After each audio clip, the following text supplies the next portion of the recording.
أنا مروان، مؤسس رئيس تنفيذي لتاب. مساء الخير عليكم وحلقة جديدة من شارك تانك. هنتكلم عن الحلقة العاشرة من الموسم الثالث شارك تانك، وتحديدا الفقرة بتاعت تاب. تاب هي شركة سوفت وير قررت تتخصص في منتج هو يعتبر جديد شوية في السوق، وهو الديجيتال بيزنس كارد.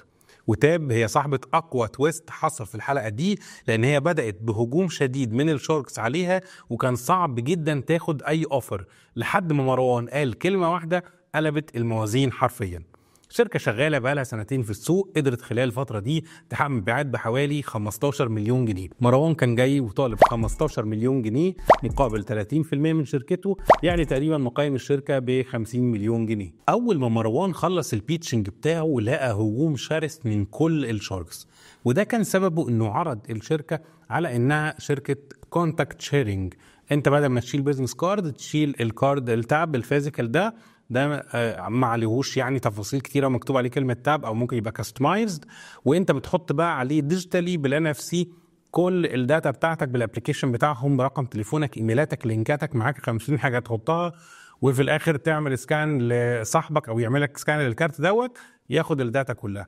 طبعا الفكره دي يعني موجود الكيو ار كودز العاديه بتعملها، وممكن احطها على الموبايل عندي، يعني شبه قوي حاجات كتيره، وبالتالي خد هجوم غير عادي من كل الشاركس، لغايه لما مروان قال كلمه: احنا بلاتفورم كامل، ومش بس بنخدم الاند يوزر، ده احنا بنخدم الشركات كمان، وده الجزء الاكبر عندنا. في حين ان في البيتشنج بتاعه البرزنتيشن اللي ما حدش قطعه فيها ما اتكلمش خالص عن الجزئيه دي، وفي الاخر اكتشفنا ان تاب تيمز او الحته بتاعت تاب تيمز دي بلاتفورم معين خاص بالشركات، هي دي الشغلانه.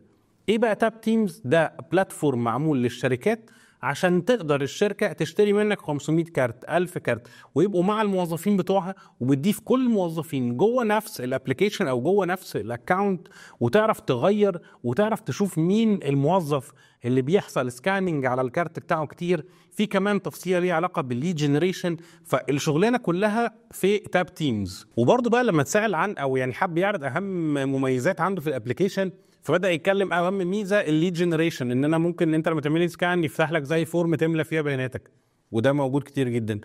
تاني حاجه الكونتاكت شيرنج، ما هو برضه موجود. سويتشنج اكاونت، ممكن اعمل 2 كيو ار كود، الموضوع سهل. فبدأ يتكلم عن مميزاته. وبعدين خامس ميزه بقى اتكلم على الداشبورد بتاع الشركات، يعني دي اهم حاجه عندك، المفروض تبقى اول حاجه تتكلم عليها.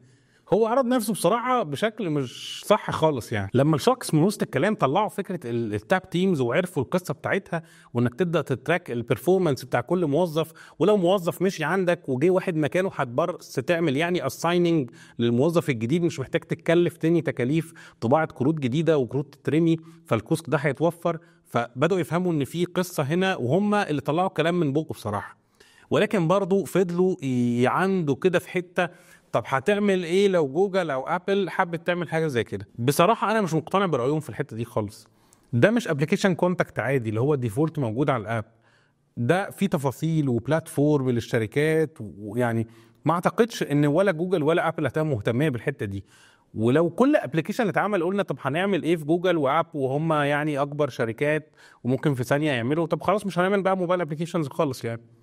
فانا بصراحه ما كنتش مقتنع براي شاركس في الجزئيه دي. هو عنده شغلانه وما اعتقدش ان الحيتان الكبيره هتدخل فيها. كل الشاركس قالوا اوت بناء على الكلام دوت، واتبقى محمد فاروق واحمد طارق.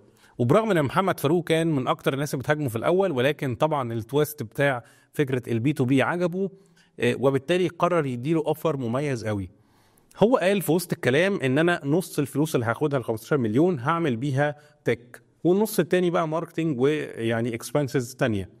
فمحمد فاروق قال له انا هديك 6 مليون، والجزء بتاع التك انا كله هشيلهولك، اي حاجه انت عايزها في التك انا هعملها لك مقابل 5% من الريفينيو بتاعك، والتك مفتوح الكلام ده طول العمر، ومش بس بالليميتيشنز اللي انت كنت هتعملها ب 7.5 مليون. طبعا الاوفر ده بالنسبه له يعني هايل، لان انت لو عملت مبيعات 10 مليون في السنه هتدفع 500,000، لو عملت مبيعات 100 مليون هدفع لك 5 مليون، اللي هو برضو اقل بكتير من السبعة ونص اللي انت كنت حاططهم. ده انت لو وصلت مبيعاتك 100 مليون، فطبعا اوفر هايل. ولكن الاوفر ده تاني مره يتكرر مع محمد فاروق، ولما دورت ورا الموضوع عرفت ان هو اوريدي هو عنده بقى ان هاوس تيم، وتقريبا مش فولي لودد. فهو قرر انه يستغل التيم ده. انا بدل ما ادفع فلوس تانية، انا عندي التيم بتاعي هيشتغل لك على الشغل بتاعك، والله طلع ريفينيو انا كسبت، ما طلعش انا كده كده الناس دي كنت بصرف عليها. فهو بيحاول يشغل التيم بتاعه من الاخر، يعني بيحطهم لود، واللود اللي هيجيب كويس هو ده اللي هيكمل معاه. اللي كان صدمه بقى بالنسبه لي ان هو بعد ما خرج وفكر مع نفسه ورجع رفض العرض. بصراحه انا اتفاجئت ان عرض قوي جدا، انا ما اعرفش هو حسبها ازاي، وحس ان هما الفيجن مش متوافقه او مش ماشيين معاه.